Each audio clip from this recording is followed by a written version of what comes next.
Hello there! Today we'll look at several interesting techniques on this cabin by the lake quilt top. Harry Wallner is here to show us some wonderful new techniques. And copyright, home use only, multiple commercial use restricted? What does that all mean? I'll cut through the copyright tangle, so stay tuned. Linda's Longarm Quilting is made possible by Gammo Quilting Machine Company, bringing quality, innovation, and service to quilters around the world for over a quarter of a century.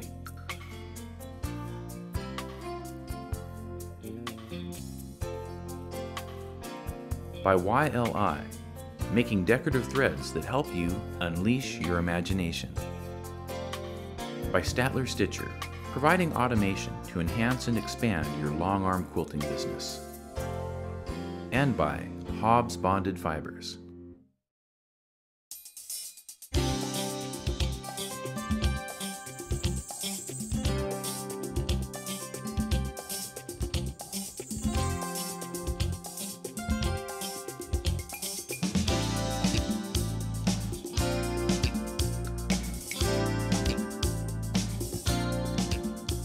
Before we quilt our cabin by the lake quilt top or start exploring copyrights, take a look at this great technique for getting an embroidery look in your quilts.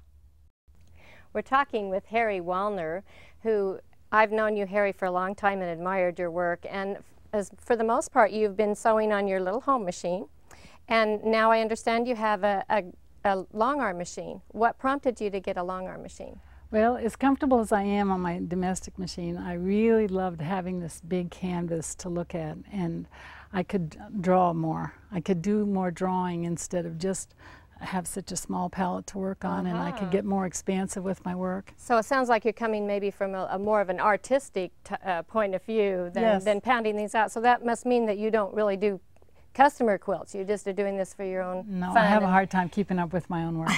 I do all my own piecing and binding, you know, and it just doesn't make sense to take on customer work because I like to do interpretive work and I'm not very good at following direction, you know.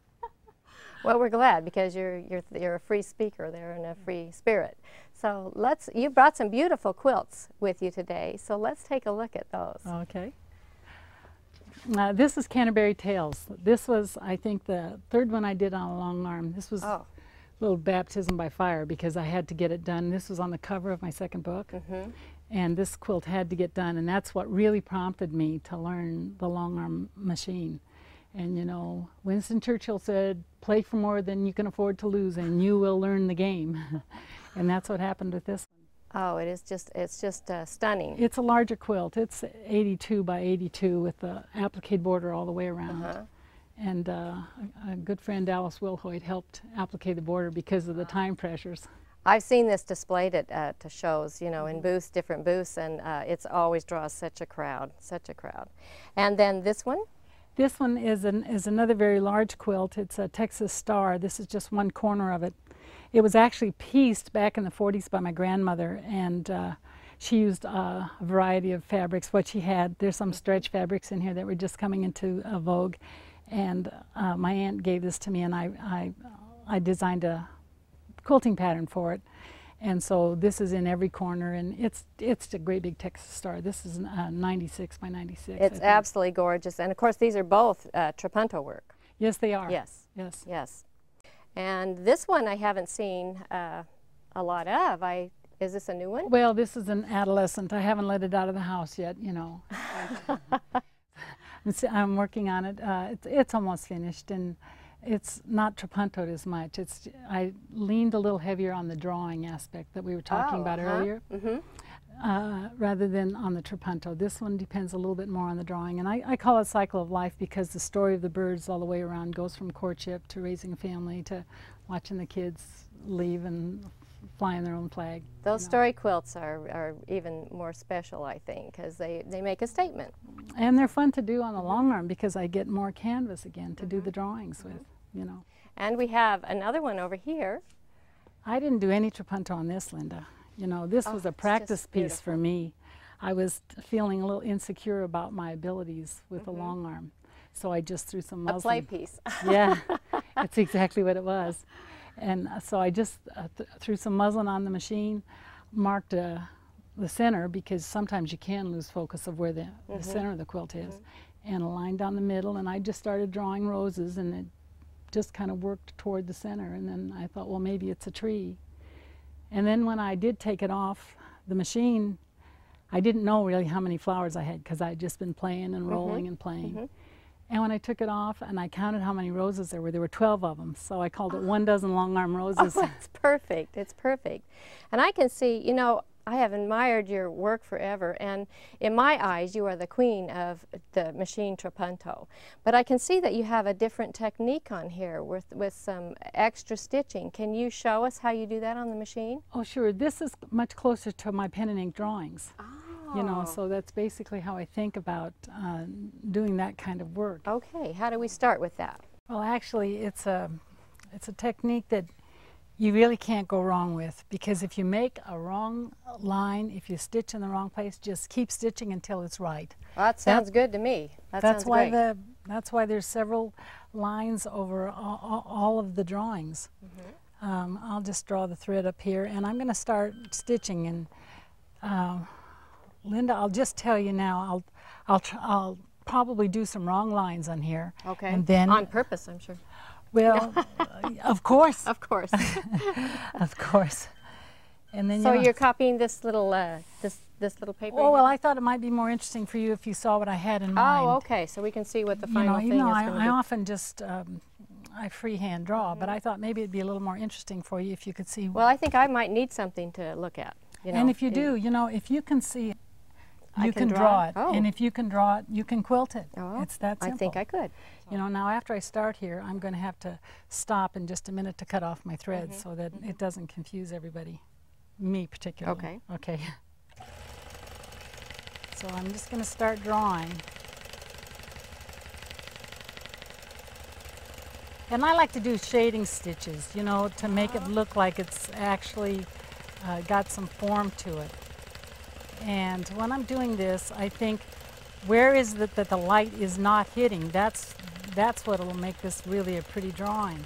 And if I just go back over it again, lots of times when you start this, it looks terrible when you first start. But you just keep going back over the same area until and it takes on more the look of a pen and ink drawing or etching. You know, I like to do etchings also. And so I get rid of those threads there so that they don't confuse me. It's got a great start. I can see it's just coming alive already. Well, and you can see that just by going back over a line, if it's and now that line's kind of short, so it'll really need some help, but that's okay. You just go back, dip down, make it a little deeper. I see. You know, it's really useful to practice this with just a pen. If you practice with a pencil, you often you'll erase. You know, you'll think, oh, I made a mistake. Yes, I do that. I do that. And then you'll go put the same line back in. You know, and if you work with a pen, and instead of erasing it, you let the bad line show you which one you don't want. So in other words, your mistake is your best teacher. That's an interesting concept. I've never thought of that, because you always want, your instinct, of course, is to get rid of the line you didn't like. That's right. And so you don't want to do that. You want to say, oh, I don't like that curve, so I'm going to go back and I'm going to do a curve that I do like. And then before you know it, the bad curves really complement the good one. Oh. You know, and that's what this technique's about.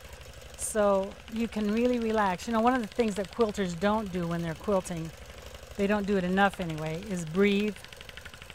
And they stop breathing because they don't want to ruin their quilt top. Well, you know, they've just put a lot of time and energy into picking out fabric and making this beautiful quilt top. And so they don't want to ruin it, so they stop breathing. And then when you stop breathing, your muscles tense up, and it's not nearly as much fun. Oh, and see, now I really put in a bad line there, but I'm just not going to let it upset me. I'm just going to keep going back over it. I'm just going to make that line keep working until it's right. It's really working. I'm so excited to try this. it really is easy, but what you have to do is trust yourself. Because, you know, you are going to put lines in here that you really don't like. You think, oh, that is awkward, that's not in the right place. So instead of doing that, just leave it there, go back and just keep doing it until you like it. It's just like an embroidery work, really. It is. I usually don't fill this in, you know, and that's probably the difference between embroidery and I kind of call this free motion freedom. You know, another way. Free motion freedom. Free motion freedom. Yes. That's why I think of it, because I'm really playing and having a good time. That is so terrific. There you go. Voila. Okay, and it was just going over and over. Thank you so much for sharing this new technique with us, free motion freedom, and bringing your beautiful quilts for us to see.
If you are running a long arm quilting business, you need to know a couple of things about copyright.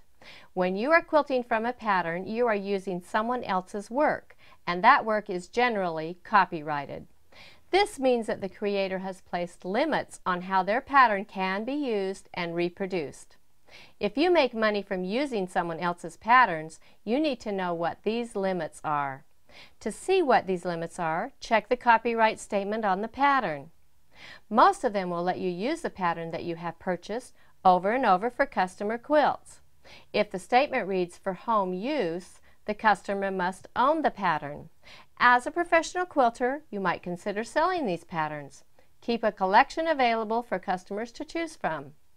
If it reads commercial use prohibited, it gets a little complicated. Generally, you can use the pattern over and over for individuals, but not for companies. When in doubt, use the golden rule, or ask the pattern designer. Some people will tell you it's all right to take a pattern and use it however you like, if you just change it a little bit. This is not true. If you can recognize it, you've copied it. Changing something a little is still infringing on the copyright. Respect other people's ideas and patterns, and give them credit. Follow the guidelines and stay on the right side of the copyright. I'm back working on this cabin by the lake. It's a great big quilt, and I've rolled to the body of the quilt now, and it has a variety of techniques that I can do some freehand and show you some of the things that I do when I'm faced with these sorts of things. First of all, we have some flying geese. This is a flying geese pattern. What do we do in those flying geese? So I'm going to start up here, and I'll show you a couple of things that I do quite often. I want to do something inside the flying geese, and I want to do something on the outside. So I'm going to start first of all on the inside.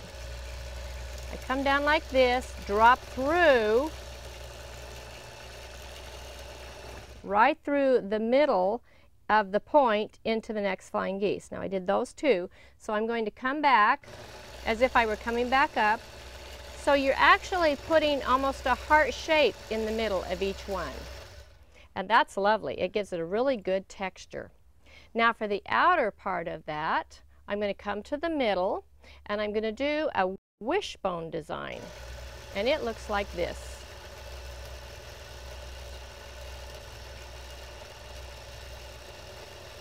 And I'll come right through here, come back to the middle, and continue with my wishbone design. And again, I'll come over here so you can see it on the other side.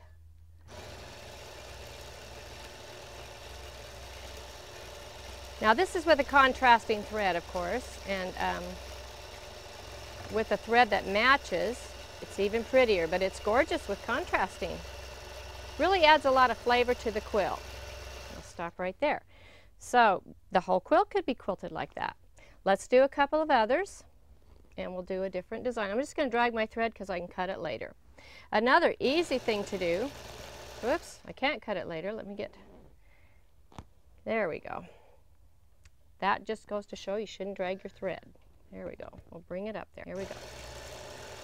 Just back and forth. Like this, and around into the next flying geese. So we can do that for the outside. We'll come back up on the other side here so you can see what that looks like. And right around that point into the next one. Again, giving it some really great texture. And you'd end up right there so that you could go into the next one. Now for the points on this one, I'm going to come in and make a pinwheel like that, and then come right back down inside and come down here, make a pinwheel, and I'd go right back down inside to the next one. All right, let's do another one. This one I'm going to do just some little half circles. So I'm going to go half circle, half circle, half circle, half circle, and around like this, half circle, half circle, half circle, half circle. And again, I would go down and around. Let's come over to the other side and complete this side. 2, 3, 1, 2, 1, 2, 3, 1, 2. And that gives you another design inside each one of these. And that area is going to be raised up. Now what would we do inside of this one? Let's just do to the left, to the right, left, right, and into the next one. Left, right, right, and then you would go down and into the next one. That's going to give it a really cute little crescent design in there. Let's go over and do, while we're here, let's see what we can do on this star. A really fun thing to do in the middle of a star is a Greek key. And you can use channel locks if you want to on this, but I like to use, just use my body, just fall back and go over. Watch and see how I do this one. I just come straight down, I go straight over, I go up, over, down. I'm using my foot width as my guide. Over, down, over, up, over. Just keep going, just keep going. There you go. Until you end up in the middle. Now what that does when the light hits it, and this is up either on a bed or if it's hung on a wall, is that Greek key actually divides itself into triangles. So it makes even just a plain piece of fabric look like it's divided. Now around the outside of that star, there's several things that we could do. Pinwheels would be an interesting contrast to what we've just done. So let's go ahead and do pinwheels all the way around the outside of that. So in the square, that's going to be a big pinwheel. Into the middle and out. Around the point, into the middle and out. All the way around and out. Always be thinking of doing this as a continuous line, into the middle and out and around.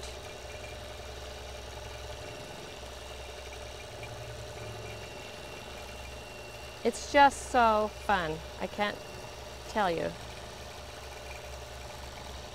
how much fun you can have. There we go. This flannel is a little stretchy. That's why I'm pushing down ahead of the needle and kind of easing all of that in. I love that. We've got a nice blocky design in here and then pinwheels around it. Really sets it in motion. So now I'm going to roll up and I'll do a couple more flying geese for you and another star. I rolled the quilt, and now in the middle of this star I'm going to do a circle. And you'll be surprised at how easy it is for you to do a circle. You could probably draw one pretty good. And then into the corner, I'm going to do almost like the petals of a flower. Make sure I have one straight there, one in the middle, one in the corner, one there, one straight, in the middle, one in the corner. So I'm just watching the corners and the points. Out here at the point I put a petal, then I put one in the middle, and then I put one straight. And there's my flower in the middle of that star. I love that. Now to give the effect that it's just blooming, there's an interesting technique that you can do. And I'd want to stay really close. Don't get too far apart on this one. Back and forth. What I want to do is I want to stay perpendicular. Now remember, perpendicular is, you know, not parallel, but perpendicular to the side of the square in the middle when I am doing these diagonal lines, and to the actual side of to this side when I'm doing these sides, I'll be perpendicular to here, and when I'm doing the corners, I think about this line here and I make sure that I'm perpendicular to that. I'll just complete this little area right here and one more corner so you can get the effect of how that is going to look. Even with this contrasting thread, it is fantastic. Just keep them as even as you can and as straight as you can. That is really, and it's nice heavy quilting. So it's a good effect. You can't do that unless you're going to be balanced on your quilt, though. You have to do, if you're going to do heavy quilting on the quilt, that's a good thing to do. If you're not, then don't do that because it will look out of place. Now for these other two flying geese, I'm going to do some feathers like that. Just round and follow, round and follow, round and follow. I'll put one in the middle, come around like this, follow the area, follow that corner around. All the feathers are going the same direction. Okay, that would be two of them. I'll come down this other side here. Here we go. Just so you can see how that looks. Now I could just stitch in the ditch around that flying geese if I wanted to, or I could do feathers inside of them as well. But this is a really pretty effect for those flying geese and something different. Isn't that pretty? And you also get another area in here that is kind of a surprise area. Wow, there's so many ideas that you can do on these quilts. And this is a huge quilt. I'm going to have a lot of fun. I hope you have some fun with yours too. Next time on Linda's Longarm Quilting, it's the Gadget Show. We'll look at tools and attachments to make quilting easier, faster, and better. Paul Statler will demonstrate a computerized quilting machine, and we'll see how professional quilters use work orders to keep track of what they're doing. Remember, if I can do it, you can do it. See you next time. For more information, visit us on the web at www.lindaslongarmquilting.com.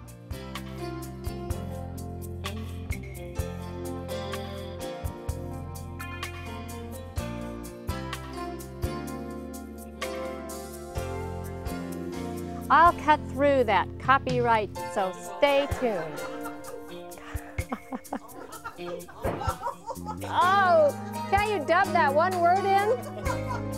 Thanks, I love coming. I never get a chance to wear this much makeup. I have no idea what I'm doing up here with this ruler. It's like...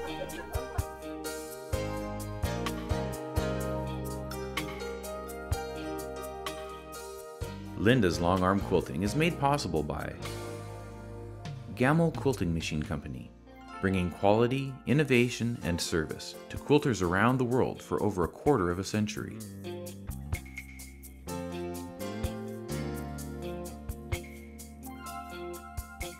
By YLI, making decorative threads that help you unleash your imagination. By Statler Stitcher, providing automation to enhance and expand your long arm quilting business. And by Hobbs Bonded Fibers,